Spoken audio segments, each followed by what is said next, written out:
better. But anyway, he's been here since '84. Came to Houston in '84. Well, that's he said 85, so I'm just. No, he won the tournament in '84. Now, once again, pocketing this time 2 balls on the break. And very quickly, the 2 to the 3, once again, key shot in the rack. So the opening shot in this rack is the key shot from the 2 to the 3. Well, if you remember when he came to Houston, he used a phony name, and he went for $100 in the Calcutta. I believe his name was Chico Morales. Cesar Morales. Cesar Morales. Cesar Morales. He went for $100 in the Calcutta, and you know the whole truth of the matter? At the time, he could have said Efren Reyes, and hardly anybody would have known. Okay, that was the key shot in the rack, and you can see now why it was the key shot in the rack. He hit it with a little bit too much speed. Now he's found himself in back of the 4. Now, this is actually the first mistake I've seen him make.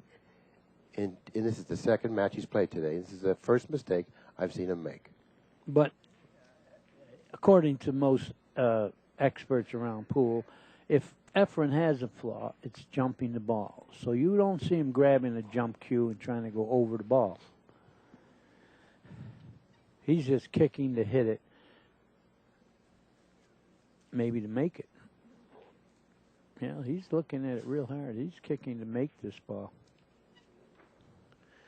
And he's so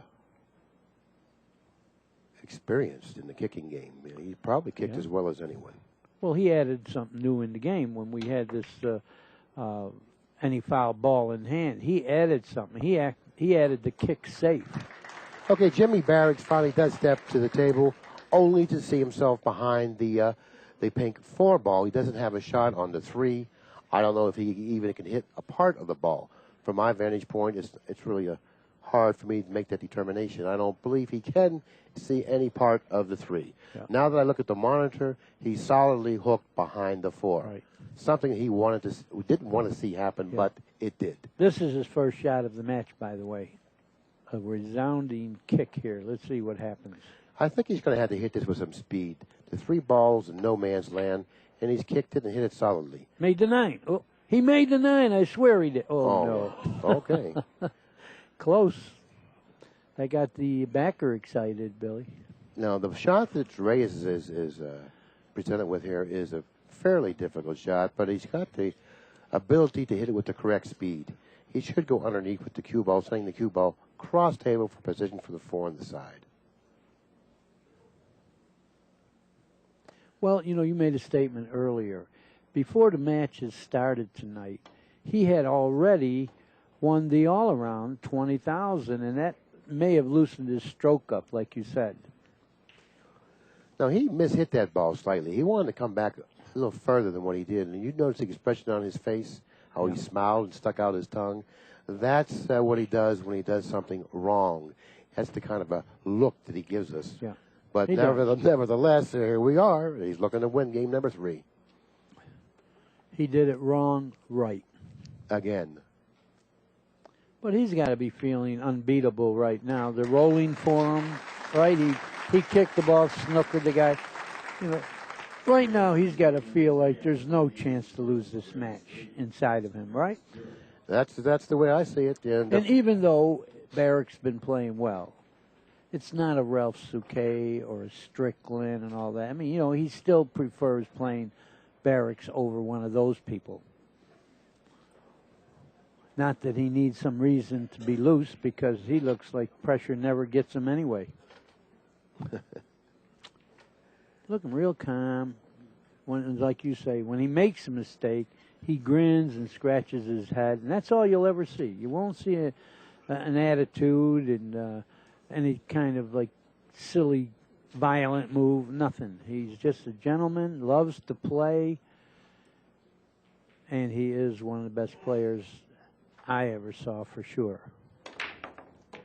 The end ball went that time. Okay, here we go. The one's coming back up table, close to the side, but falling short of the side. And also the 2 ball falling behind the red 3 at the lower right-hand corner. Yeah. A lot of work in front of Efren in this rack. A lot of work for either player in this rack. Yeah, I don't see any run out here. I don't think he'll even shoot this ball. he figures to play some kind of safe. Shooting it, he can't gain anything. He might get the worst of making it. I think he's supposed to play safe. Well, he'll probably try to pocket the ball and then try to gain a position on the 2 to hook him off the 2, possibly. He may pocket the 1 in the corner if he has the ability to go across table twice. I don't know how the 1 is laying in relation to the side pocket. If he can pocket the 1 in the upper right-hand corner and then go twice cross table, maybe he can do something with the 2. Awful lot to do here. I don't know. I wasn't even sure he was going to shoot because he could get the worst of making the ball. Oh, look at it. He's not going to be safe, and you know it's coming now, don't you? And it looks like the cue ball finally came to a rest in an stick him solidly behind the 3. Okay. Baraks' second shot, second kick. You know, Baraks is really unlucky that happened the way it did because it didn't have to. There weren't too many places that Efren could end up with the cue ball to do what he did. Yeah, you couldn't pick it up with your hand and put it better to play a safe off the 2. Right. And these are subtle things that happen that really go unnoticed because he really didn't have to end up in that good of shape. You know, just because he's the best player in the world, that doesn't mean he's entitled to end up like that. But he did. And the unlucky Jimmy Baraks steps to the table once again, having to kick.